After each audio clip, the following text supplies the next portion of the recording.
Welcome to the Missionaries Podcast. Stories from the mission field for everyone, for you to listen, learn, and enjoy.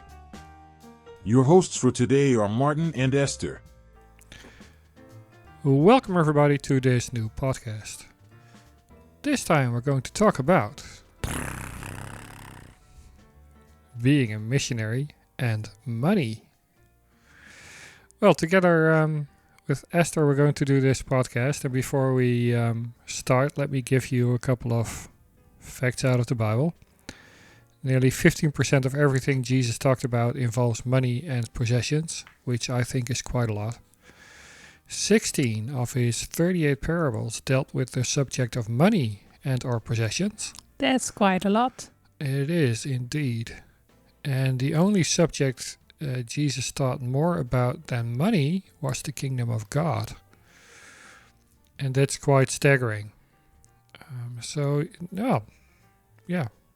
Well, often we don't realize that, do we? No. But on one hand, I saw it as a confirmation. How we as humans deal with money and possession. We very often think it's the most important thing in our lives, but it's not. Mm-hmm. So far for the numbers. For the people at home, we work for a so-called faith-based organization, and that does mean, among other things, that our funding comes from donations. We do not get any money from state or government, and we do trust God that He does provide, also financially. And that does mean quite a lot. We don't have a regular income. Every month it's a surprise what God gives us. So this is one of the topics that is, especially among missionaries, quite a hot topic, I guess. Yeah. We asked a couple of people what they would like to hear about this topic, and they sent us a couple of questions. So we're going to try to answer them as good and as bad as possible. The questions are not only about the income part of the game, but also about the spending part. So let's start with question number 1. Why do missionaries sometimes think that you have to survive on starvation wages? We see that question on both sides of the story, I guess. So on the spending side from the missionary view, but also on the income part. And that's not always healthy, I guess. No, it's not. It's like because you get the money from other people, missionaries often find themselves like you have to explain every cent that you use, how you spent it, what you did with it. So every time you're in the shop, you have your money in your hand, you think like, okay, but how should I spend it? Can I do this? Can I buy this? Can I buy this ice cream? Or not? Or how can I explain to my sponsors that I bought this whole box of ice cream? And that's not okay. No, as far as I can see it, it's up to God. We're a faith-based organization. So people don't give money to us, they give the money to God. And that's a very, very, very important one. So let's repeat it, because it's something like you say and it's like, yeah, sure. No, people give money not to you. People give the money to God to be part of the work you're doing. And when you spend money or you spend time, when you spend your resources, what doesn't matter what it is how you spend it to God. Yeah, and it also goes for the people who are your sponsors. It's up to them how and if they want to give it back to God, what God gave them. And it's indeed between you and God what to do with it as a missionary. And the responsibility is between you and God, not you and other humans. And as long as you keep that in mind as a missionary, but also as a sponsor, that does give you freedom on one hand, Mm-hmm. and it also gives a holy accountability. Yeah. Yeah, and also what touches this subject as well, like if you are the missionary, don't be discouraged or if your best friend or one of your family members is not sponsoring you financially, because like they can sponsor you different ways. If they do not give you money, it doesn't mean they're not interested in what you do. Let it go. Let God. Yeah, very often we're very happy with a postcard or a phone call Yeah. or a simple message. So it's not all about money, money, money. It's way broader than that. And I think it's also what we started, like so many parables are about money, so many topics in the Bible are actually about money. Also in the mission field, don't make money bigger than God. Don't make the money and the sponsors and how you spend the money bigger than the time that you spend with God and the focus you have on your work for God. Yeah, and just what I said. I mean, it's between you and God, and the accountability is also between you and God. So with everything that you do, it's between you and God. And the Bible does say that our bodies are temple of the Holy Spirit, and you should take care of it. Yeah. And sometimes money is needed for that. Go to the gym, buy an ice cream. Yeah. Last couple of weeks were pretty rough on this side of the globe. So we really had to get out of here just for a couple of days to charge a battery. And then you've got, I can go to another city and sit in the park all day long, but I do need a place to stay at least for the night. And then you've got the option. Am I going to book a hotel with a spa and the whole shebang? Or is a basic hotel good enough for me? And if that's good enough for you, go for it. Don't feel, I shouldn't do that. I might as well just sleep in my car. Yeah, that's not going to give you any rest. So it's a game of, it's balancing between what is very necessary and what is luxury. Let's say, for instance, we hear stories about missionaries who don't even treat themselves for an ice cream. Well, in all honesty, an ice cream costs, let's say, $2.50 US. If that gives you the energy to keep going, I think that's quite a good investment. Yeah. If you don't do that and you burn down, then you're in need of a retreat and or something else. And that's the good scenario, but a retreat is not free. You don't get there by yourself. You need a car, and the car needs gas. You need to book a hotel. The venue needs money. So don't be penny wise, pound foolish. Do spend the $2.50 on an ice cream instead of spending $2,500 on healthcare. Yeah, and you gave also this example, you mentioned it, like to go to the gym.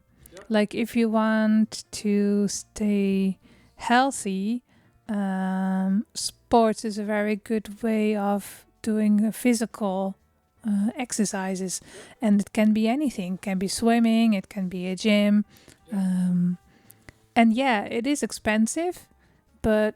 What's expensive? Well, exactly. I mean, in all honesty, I can say, okay, I'm not going to the gym. I'm going for a walk. Well, you might as well have good shoes to go out for a walk. If your shoes are not good, it will give you problems. It will give you health problems.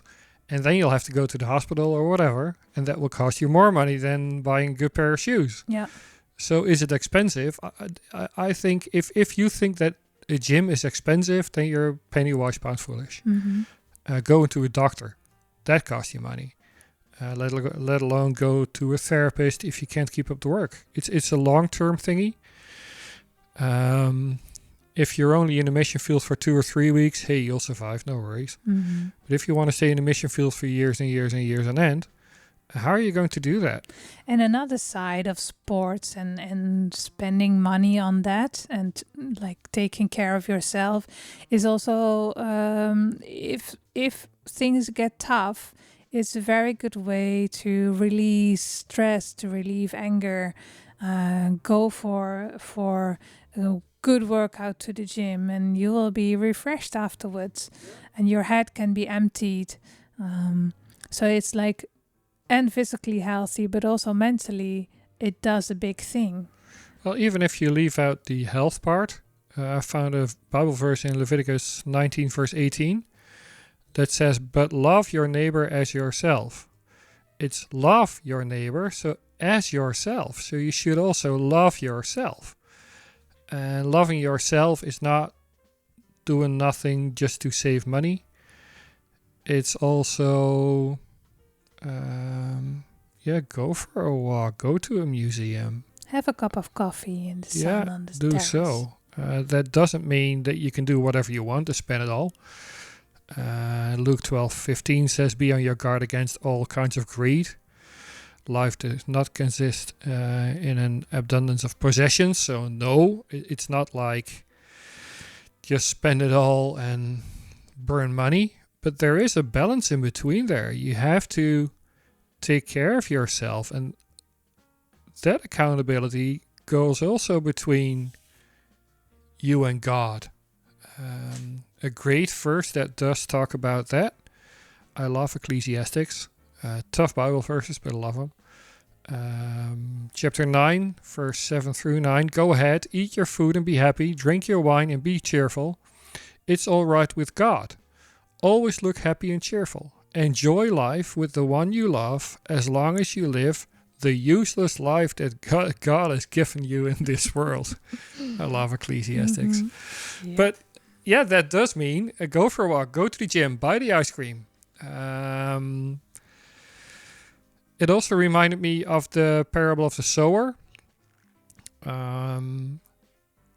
If people give money to our foundation, they not only support us, as in me and my wife, but also support our mission. So the other thing that we have to deal with is, what do we spend our time and our money on? What projects do we start? I would love it if it would have been possible to say, hey, to bring one person to Christ is going to cost me that amount of money. Mm-hmm. But it doesn't work like that. And when you look at the parable of the sower, it says in Matthew 13, "Some fell on rocky places where it did not have much soil.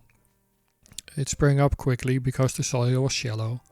But when the sun came up, the plants were scorched and they withered because they had no root. Other seeds fell among thorns, which grew up and choked the plants. And now it comes. Still other seeds fell on good soil where it produced a crop 160 or 30 times what was sown. So whoever has ears, let them hear." It is God, His work, and His will happen with what we sow. Not every penny, not every drop of sweat will flourish directly. But if you look at God's big picture, as the Bible says, it will produce a crop 160 or 30 times what we sow. And I guess that should be an encouragement for the missionary and as well for a financial sponsor.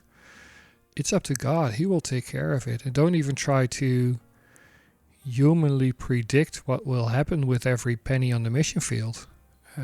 That's just not going to work. And accept the fact that there will be seeds that will be falling on the pavement and they will never grow. So accept that will happen. And again, it's God's responsibility and God's work of what will grow and what will not. Yeah, for instance, we hand out microloans to homeless people to get them back on their feet. And sometimes it looks like it's going to waste, if you would look at it from case to case. It's so easy to get discouraged, I guess. But as soon as you look at the big picture and the whole project, it's a great project to do. Yeah. And with that project, we also say if we give a microloan to someone, Like, this is not our money. This is God's money. So if you use this money for something else, or if you don't pay it back, it's not us you have to explain what happened. It's God. You have to explain what happened. Well, that's the thing. I mean, it gives them some sort of holy responsibility, I guess. Yeah, and to for God. us, it's like easy to let go because now it's Yep. God's. It's in God's hand. Yeah, and in all honesty, if they do walk away with God's money, humanly speaking, I could be angry. But if I recognize that it's not ours, it's God's, then I can't get angry with them anymore either. Yeah, it changes your focus. I pray to God for His mercy on them. Yeah. And in that way, even if they do so, I only have mercy on them. They don't know what they're doing. And they have to explain it to God sooner or later. Yeah. And that does make starting a project, a new project, way easier. And the same goes for when you pull the plug from a project. Mm-hmm. It wasn't it is God's money and time and everything is His. So He'll take care of it. Yeah, and sometimes you have to try some things out and things will not work, but you learned in the process, and everything you learned you can take with you the next time you do another project. So it's never wasted money and wasted time. No, it's not. Up to the next question. Yeah, sure. Another question that we got is how much money do you need? That's a good one, huh? Yeah, that's a good question. Because normally you would think, oh, I need a place to live, I need food, I need some money for my projects, maybe some transport. But often we forget the insurance part. Pension fund. How about a pension fund? Yeah, exactly. Did you think about that when you went? Not on my first missionary trip. Not at all. Me neither. No. I completely ignored it. Yeah, and that will have its consequences when I retire. Yeah. That's quite serious money. I just didn't think about it, and nobody told me either. Mm-hmm. It's sadly too often forgotten. Your pension fund, your health insurance, and I think that's scary that still does happen. Yeah, it is. It is. It's like thinking for the future as well, like taking care of yourself when you get older. And when you're young and you're full of passion and you want to serve God, that's the least of your concerns. And it seems like a world away. Yeah, but it's not. But it's not. No. And it has huge consequences. I remember that I looked at some costs and that seemed so irrelevant, and the costs were so high that I said, nah, I don't need that. But now when I look at it, I wish I had made another decision. Yeah, definitely. So be aware of the things you do, like what insurance do you need? Make scenarios to figure out, okay, I break my leg, what happens? Yeah, who's going to pay for that? How do I get to the doctor? How does that work? Do I need to show them my insurance card?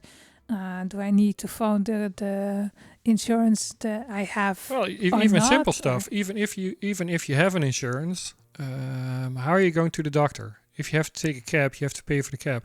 Yeah. And who's going to pay for that? If that is not in your account, you're in serious trouble. Yeah.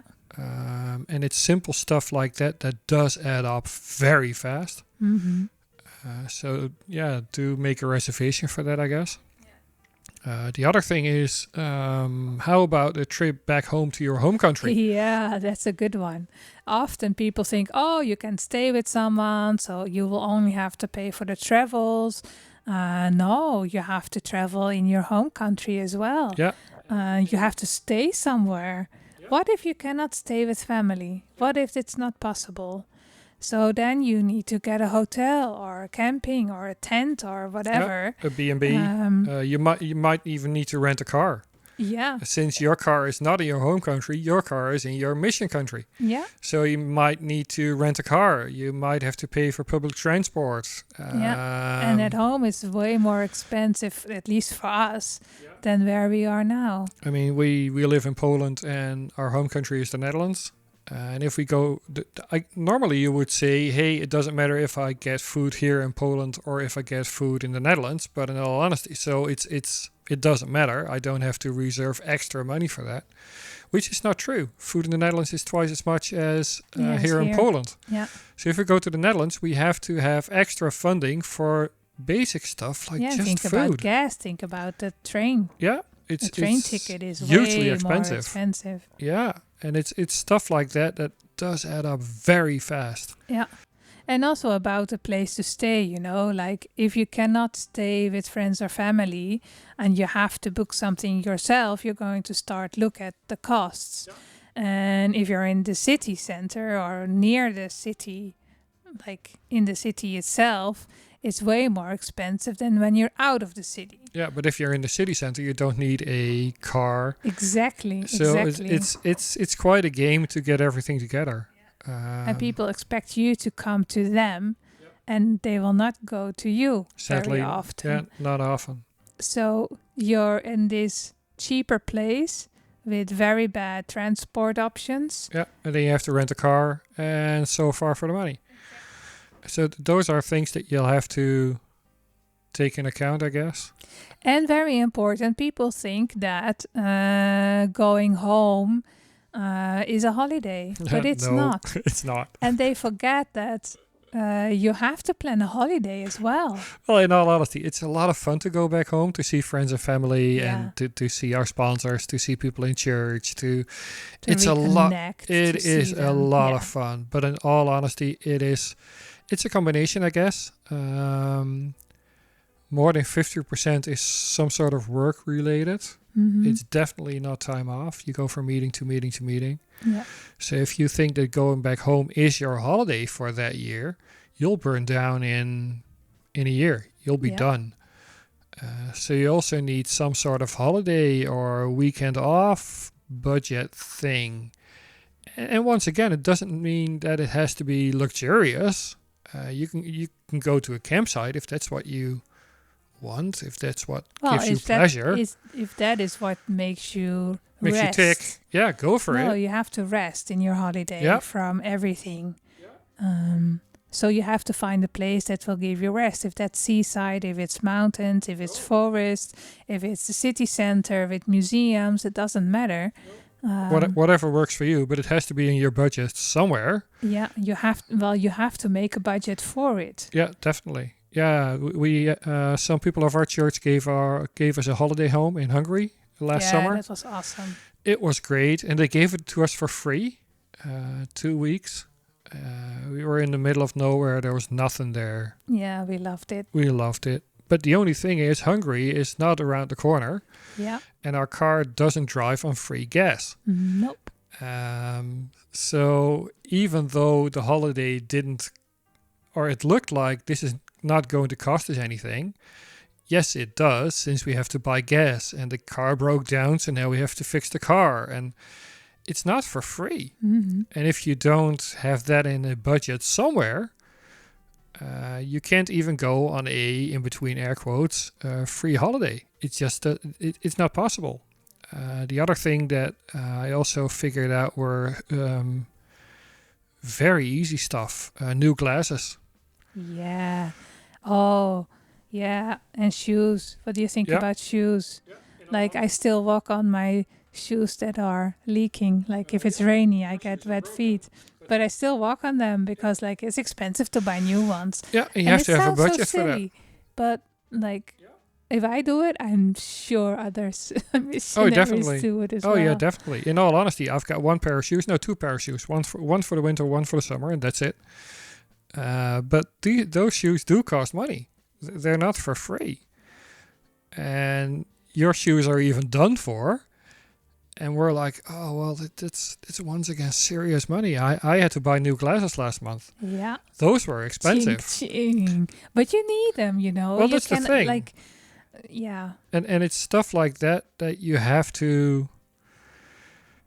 Yeah, you have to have some sort of funding for that. And of course, you can walk around with broken glasses for a month. But in all honesty, is it healthy? Is that taking care of God's holy temple? Well, and it's like, and even if your eyes get worse or you have to check up, do it. And if you need new glasses, like, you need to get them because you will spoil your eyes even further. Yeah, and that will and cost. that will cost even more. Yeah, penny wise, pound foolish. Yeah. So don't go there. So if you can avoid it, have some reservation for that. It's interesting, right? That it's the simple things that you don't think of when you go into the mission field. It's so much bigger than a lot of people think. I remember when I went to Russia, I didn't have any clothes that were suitable for the Russian winter with minus 35. So you have to have a budget even if you go to be able to buy clothes and shoes that will, without problem, carry you through Siberian winter. Well, and you were in Siberia, so you definitely need good clothing there in the wintertime. I had no choice. I had to buy some stuff. I actually had the same. I lived in Atlanta, Georgia for for a while as a missionary, or I worked for a missionary organization. And I thought, well, hey, it's Atlanta, Georgia. It's always nice and warm there. Yes, it is. No, it is not. The winter can be chilly. And I didn't have a jacket. I didn't bring it. It's always nice and warm there, so why do I need it? Yeah. And then winter came. Well, winter is not. Well, as soon as there's one flock of snow, everybody panics and it's chaos down there, which is quite funny. But it does get chilly, and I didn't have a jacket, and I didn't have the budget for a jacket either. Mm-hmm. So I wore 2 t-shirts and a sweater. Yeah. And then you're like, oh man, I wish I had some, but I didn't. Well, hey, I was 18, 19, not prepared at all. So, but it's one of the things that you'll have to watch out for. Up to the next question. Before you go, is it okay to go into the mission field when your funding is not complete, or should we wait? Esther, what are your thoughts? I think you should wait. Because the things we just discussed. You need these clothes, you need these glasses. You will get into a situation where you need this money. And if you don't have it, if you don't even have enough to live on normal life, then you should wait. God called you to go, and it will be an opportunity to share your needs with people around you as well. Instead of saying, oh, I don't have enough, but I'm going anyway because God called me, and people will think, okay. But making them a partner in your work is a very important part of you going. Yeah, I always think if people send money to your ministry, at least they're reminded at least once per month. Yeah, when you see when they see the bank account bank statement. At least they're reminded at least once per month. Hey, there are people working for God, and let's pray for them.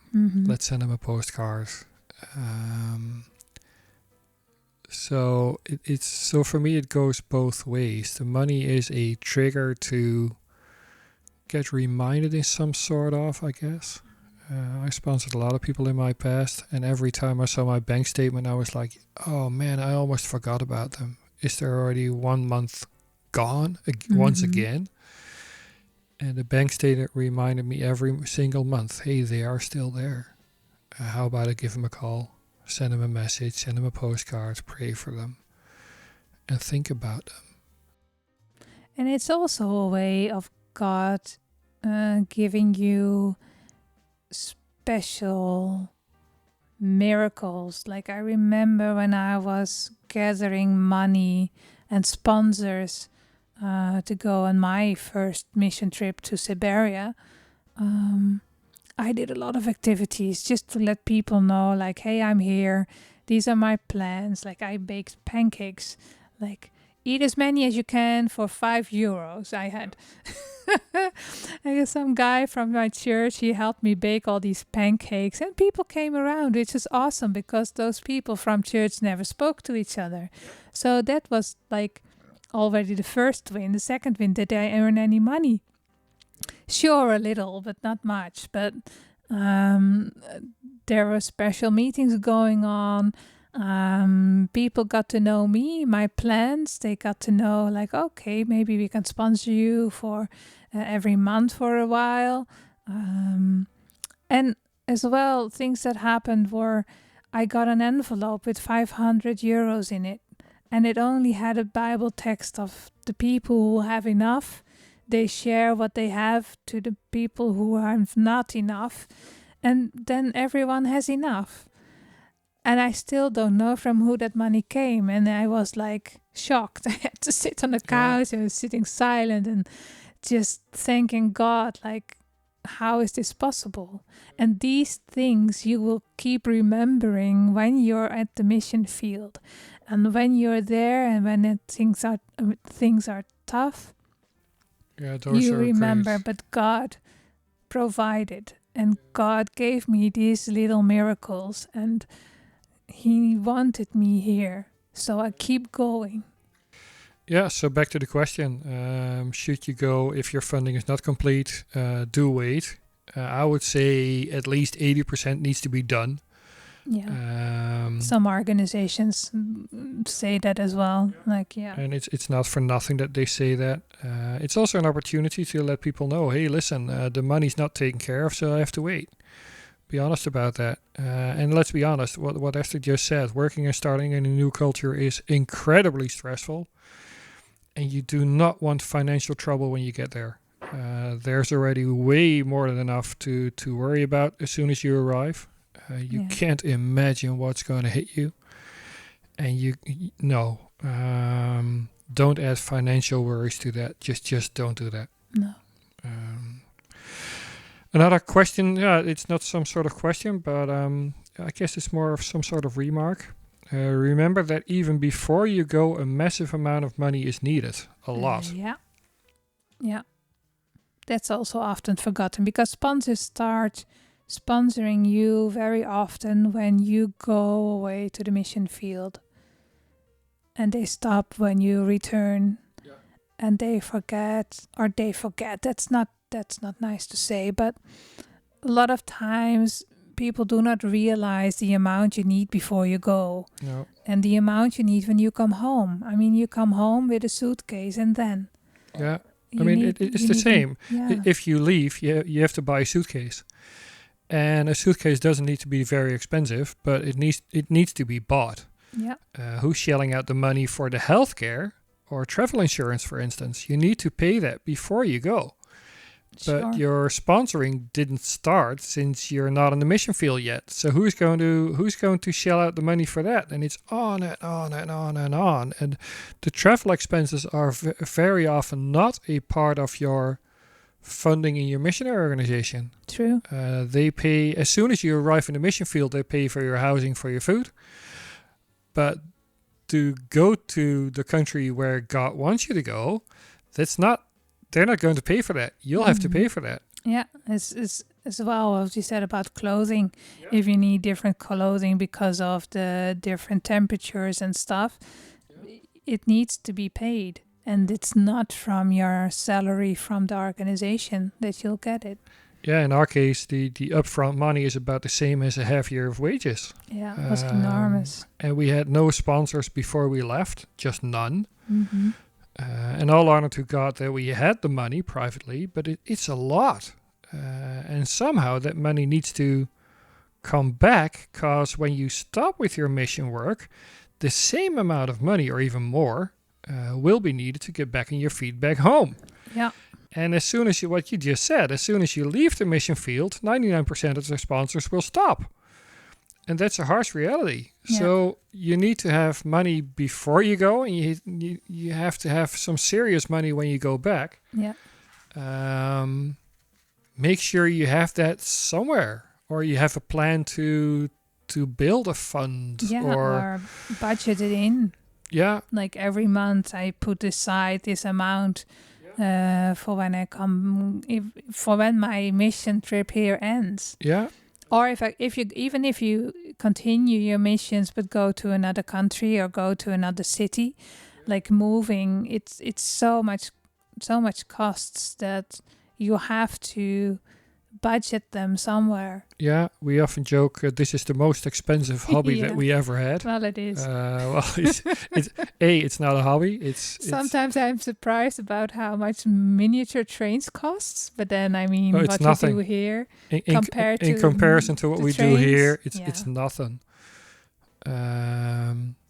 The amount of money that goes into evangelism campaigns is huge.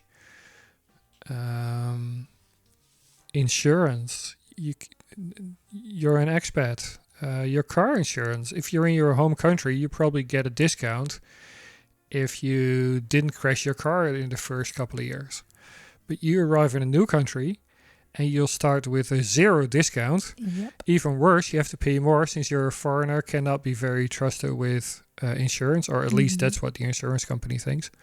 So your car insurance is way more money than you ever thought it would be. So yeah, be prepared before you go. Be prepared that maybe God says, hey, you've got to quit. The time is over. It's time to go back home. I don't know when that's going to happen with us, but it might happen. And be prepared that you have your funding ready to stop as well. Mm-hmm. You have to have an exit plan. So be prepared not only spiritually, but also on the financial side. And yeah, on the other hand, I mean, God will provide if He wants you to go. And that's why the question, are you being called, is so important. Yeah. If you know for sure that God called you to do it, He will provide. And you will have to trust in it, even if it doesn't directly happen, you know? Yeah.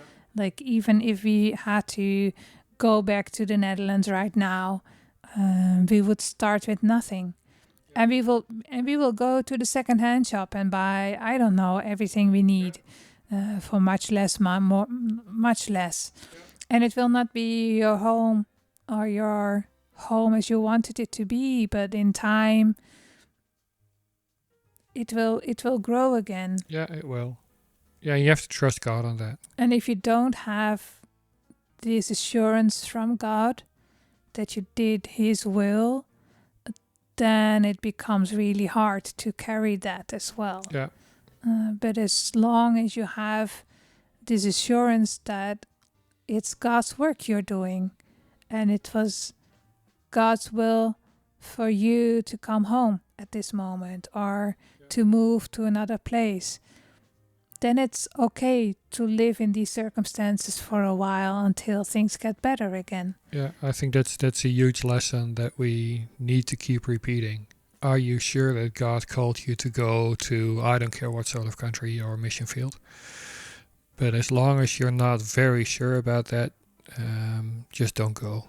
Stay and home. I think finances is a very nice way of God confirming you to go. Yeah, definitely. And I remember when I went to my mission trip in Russia, I said to God, if this is your will, then I'll get the money together. And if it's not your will, it will not happen. Or I'll get sick, or there will be a reason for me not to be able to go. So I told God, like, make it happen if it's your will, and make it not happen if it's not your will. It's a great confirmation. Let's be honest, if God wants you to go to Tajikistan, if He really wants you to go there, He will give you what you need to get there. If that doesn't happen, that's not a good sign. You might as well go back on your knees and ask God, okay, I thought that maybe it's not the right timing, maybe it's not the good moment, maybe you didn't understand the goal of God yet. Yeah, and if the money is not there for 80%, just don't go. Don't. Let's see. Question number 5. We're almost at the end of the list. Does a missionary need to give money? Oh, that's a nice one. It is. I like this question. Yeah. What are your thoughts? Well, it comes back to what we said in the beginning. People do not give you money, they give God money, and you are responsible to God for what you do with your time, with your money, and giving is a very big part of that. It's like I always like to look at it from, like, you have been given something, you can share, and another person will receive. But that's not where it ends, because that person who received has done something he can also share. Yeah. And that's how the sharing in the world will never end. I love that picture. And yes, you need to give money. Of course, it's God's money. You got it anyway. Well, even if you don't have the money, share a meal. Yeah. Share time, pay Yeah. attention to somebody else. Yeah. Think Give attention to someone. stuff like that. I mean, God gave you everything. You're still breathing. You're still alive while you're listening to this podcast, at least. So God gave you a great gift. So please use the gift that God gave you to help somebody else. Share a meal, invite people over. It's very often simple stuff like that. So yes, does a missionary need to give money? Yes. We help other missionaries. If we know that another missionary is in need and could use an ice cream, we'll buy him ice cream. People who come here for a retreat, we're paying the bill. They don't have to pay anything for it. God gave us everything, so how hard can it be to give just a little bit, or even more than just a little bit, back to God for His glory? I mean, so yes, and yes, and yes is actually the answer. Yeah. So the last thought for today. God called you to do what He wants you to do. So don't ask people for money for you, but invite them to be a partner in that mission to glorify God. I think that's a great thought. Yeah. Let's be honest, not everybody is called to go to another country, but invite them to be a part of that cooperation for God. So the result of our work over here is a result that we, you, us, listeners, sponsors, whosoever, created for God's glory. It's not you/me. It is for God, and we invite people to do so. And then it's a joyful sharing and cooperation. That gives a whole other perspective. Yeah, I think it's important to keep looking at God in all these questions, because He is the originator, He is the worker, and He is the end place as well. So He is Alpha and Omega. So everything that you do, everything that you hear, share, whatever, is in God's hands. Yeah, it definitely is. It's in the perspective of who He is. Yeah. Yeah, and let's end with this quote. If you know that you're being called by God, He will provide. It's His problem, so to say. It's not yours. And do remember that you invite people to sponsor God's work and not yours. And that's it for today. We want to say thank you for listening. Please do like, subscribe, follow, or whatever, and hope to talk to you soon. Thank you for listening to the Missionaries Podcast. For more information about this podcast and how you can help us, visit www.me.pl. God bless, and keep up the great work for His glory.